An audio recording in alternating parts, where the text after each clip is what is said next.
Partai-partai itu punya kewajiban untuk mewakili warga. Tapi pada kenyataannya, produknya si partai-partai politik itu justru berhadap-hadapan dengan warga. Betul nggak? Terlepas kita setuju nggak setuju, ada amarah publik dalam soal omnibus, ada banyak kebijakan-kebijakan, janji-janji nawacita dan janji-janji partai yang nggak dijalani. Bang Haris Azhar. Baik, terima kasih. Selamat sore. Assalamualaikum warahmatullahi wabarakatuh. Sebetulnya di kantor saya kita udah riset dari banyak yang sudah ngajukan. Ada yang belum membahas soal dari perspektif hak asasi manusia.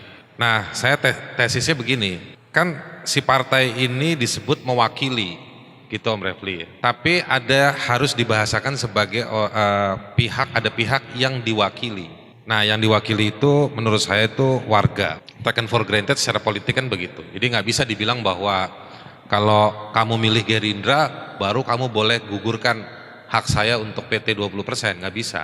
Taken for granted. Jadi secara konstitusional warga diwakili oleh partai-partai politik tadi itu. Nah, yang kedua yang mau digugurkan adalah si 20%-nya tadi itu. Maka saya berpikir gampang aja. Si partai-partai ini sebenarnya sebagai political community punya kewajiban untuk mewakili, apalagi yang mereka kan ujungnya ada di dua institusi, presiden dan juga DPR. Nah, partai-partai itu punya kewajiban untuk mewakili warga. Tapi pada kenyataannya, produknya si partai-partai politik itu justru berhadap-hadapan dengan warga. Betul nggak?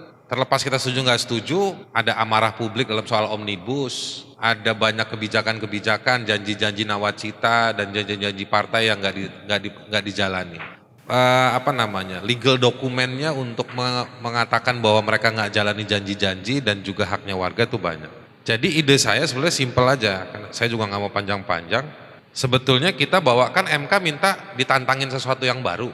Nah, kita bawain aja itu berkas 3 lemari dari catatan-catatan laporannya warga, laporan-laporan yang sudah dipublikasi oleh Komnas HAM, laporan-laporan yang sudah dipublikasi oleh Ombudsman, laporan-laporan yang ada di KSN, ada banyak-banyak peristiwa yang jadi laporan di kantornya Konsorsium Pembaruan Agraria, kantornya Walhi, Kontras, YLBHI, itu semua bukti bahwa warga itu tercederai oleh pemerintah dan juga DPR, terutama partai di DPR dan di pemerintah yang partai-partainya menikmati 20%. Jadi sampai situ kita bisa bilang rasio 20% ini apa? Apakah dia untuk menggolkan presiden saja atau untuk menjaga atau membuat kebijakan supaya bisa memenuhi haknya warga? Nah, itu kan nggak kelihatan. Ternyata 20% ini justru menciptakan imperium yang tidak menciptakan imperium tapi mengecilkan mata dan telinganya si penguasa. Nah, sampai di situ nanti pembuktiannya di pengadilan, di MK itu gampang.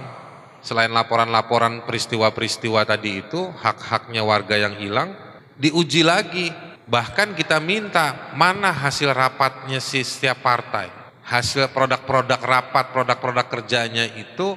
Kalau dia divaluasi secara angka, secara statistik, pasti angkanya akan kecil. Tidak akan menunjukkan angka yang signifikan energinya untuk mewakili hak-haknya warga. Nah, ini juga membuka peluang dari warga nggak cuma dari satu kelompok.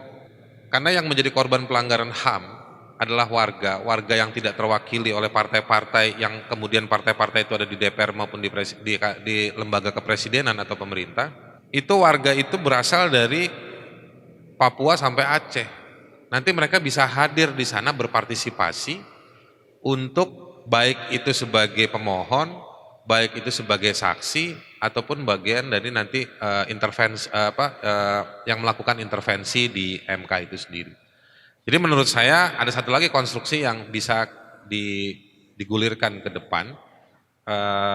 Silahkan didiskusikan mau seperti apa, tapi menurut saya ini relasi partai yang gagal mewakili haknya warga itu kelihatan betul di situ. Jadi menyerang si esensi partai dan nanti dipertanyakan 20% itu logiknya apa? Karena ternyata dia menciptakan imperium tapi dia gagal mewakili hak-haknya warga. Mungkin itu aja pendapat dari saya. Terima kasih.